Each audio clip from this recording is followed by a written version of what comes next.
चुनाव हारने से भी ज्यादा तेजस्वी यादव के सामने एक और बहुत बड़ी चुनौती जो है वो आन पड़ी है। और अगर इस समस्या का समाधान जल्दी से जल्दी नहीं किया गया तो अगली दफा नेता प्रतिपक्ष भी नहीं बन पाएंगे तेजस्वी यादव। और इसकी चिंता उनको खाए जा रही है, सताए जा रही है। और इसी को लेके तेजस्वी यादव शायद अभी तक मीडिया से जो है वो कहीं ना कहीं सामने आने से और मीडिया के बातों का जवाब देने से कतरा रहे हैं। अब पूरी कहानी क्या है, सब कुछ आपको विस्तार पूर्वक बताएंगे। आखिरकार वो कौन सी बड़ी ऐसी समस्या है जो चुनाव हारने से भी बड़ी समस्या है, इसके बारे में भी बताएंगे। और लालू यादव से लेकर तेजस्वी यादव तक क्यों अब तक इसका निदान नहीं ढूंढ पाए हैं, इसके ऊपर भी चर्चा करेंगे। लेकिन उससे पहले मेरा परिचय जान लीजिए। मेरा नाम है रजत और आप जनता जंक्शन देख रहे हैं। सबको पता है कि 2025 चुनाव का रिजल्ट जो है वो तेजस्वी के फेवर में नहीं रहा, तेजस्वी यादव के साथ में नहीं रहा। 2020 की अगर बात की जाए तब भी तेजस्वी यादव जो है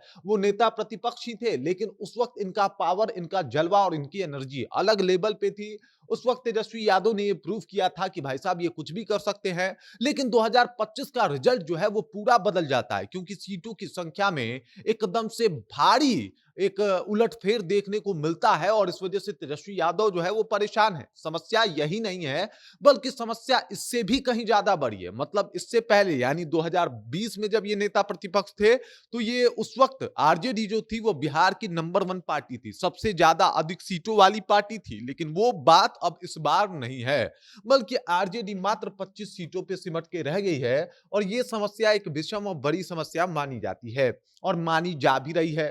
तेजस्वी यादव के लिए अगर बात किया जाए तो बिहार विधानसभा चुनाव जो 25 है वो एकदम से फिसड्डी साबित हुआ। तेजस्वी यादव का पूरा योजना, पूरा जो भी इनका मैनिफेस्टो था, पूरा जो इनका एजेंडा था, जो मुद्दा था, उसको बिहार की जनता ने नकार दिया। लेकिन हार सिर्फ यही नहीं है, बल्कि अब देखिए इनके मुद्दे को नकारा गया, ऊपर से 10 ऐसी सीटें हैं तेजस्वी यादव जो जीते हैं।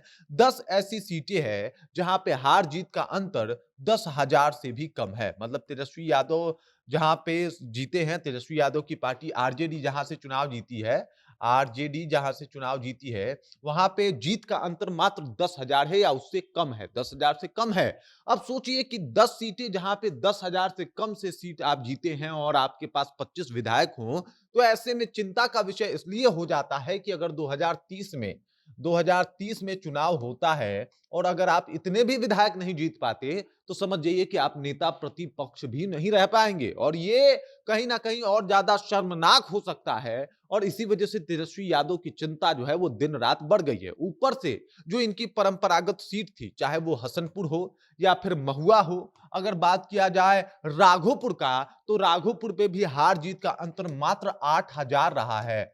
8,000 अगर यह अंतर पहुंच गया है तो कहीं ना कहीं ये एक विषम समस्या है, एक बहुत बड़ी चुनौती है और ये एक बहुत खराब परिस्थिति है जिस परिस्थिति से अभी आरजेडी गुजर रही है। ये समस्या तेजस्वी यादव को अंदर अंदर खाए जा रही है।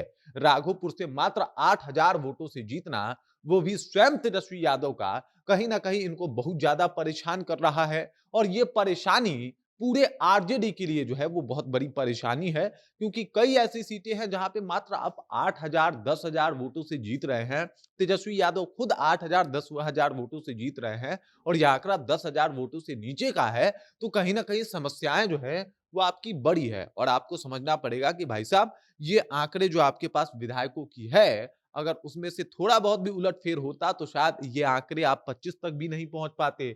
और हो सकता है अगर 2030 के चुनाव में या आगे आने वाले चुनाव में ये आंकड़े भाजपा के हित में चले गए, जेडीयू के हित में चले गए, एनडीए के हित में चले गए, तो समस्या आपकी और बढ़ सकती है। और इस समस्या से उबरने का कोई भी अभी तक तौर तरीका ना तेजस्वी यादव ढूंढ पाए हैं, ना लालू यादव ढूंढ पाए हैं। देखिए, एक होता है हार जाना, एक होता है आप चुनाव में ही ना दिखे। तो 2025 का चुनाव और 25 सीटों पे इनका आना, उसमें से 10 सीटें ऐसी जिसमें आपका जीत का अंतर जो है वो 10,000 से भी कम का है। आप स्वयं राघोपुर से 8,000 वोटों से जीतते हैं। ये चुनाव से बाहर होने जैसा है, एकदम आप चुनाव में दिखे ही नहीं कहीं।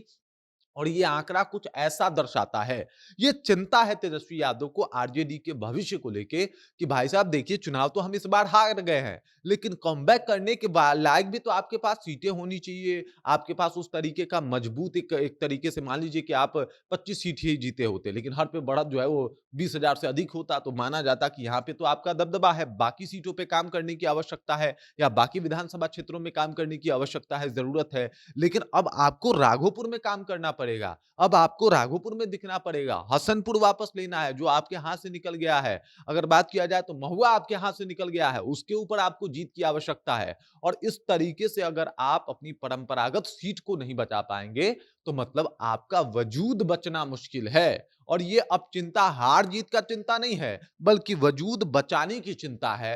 अब ये चिंता जो है सिर्फ इस बात की है कि भाई नेता प्रतिपक्ष हैं, लेकिन कितनी मजबूती के साथ रहेंगे। अगर एक सीट कम आता, 24 सीटों पे तेजस्वी यादव आ जाते, तो नेता प्रतिपक्ष भी आरजेडी अपने दम पे नहीं बना पाता। ये स्थिति हो जाती बिहार में, जो कि काफी शर्मनाक और बहुत परेशान कर देने वाली थी। और इसी वजह से तेजस्वी यादव मीडिया से दूर रह रहे हैं, अपने फैमिली से भी दूर हैं, अज्ञातवास में चल रहे हैं। और पीछे का कारण है कि आखिरकार इस विषम परिस्थिति को आरजेडी के लिए मतलब समानांतर कैसे किया जाए और ऐसे समस्याओं से उसे बचाया कैसे जाए। बाकी इस खबर, इस जानकारी को लेकर आप क्या सोचते हैं, आपके ध्यान में क्या कुछ चल रहा है, कृपया कमेंट कीजिए और अपना विचार हम तक पहुंचा दीजिए। बाकी आप देख रहे हैं जनता जंक्शन और मेरा नाम रजत है।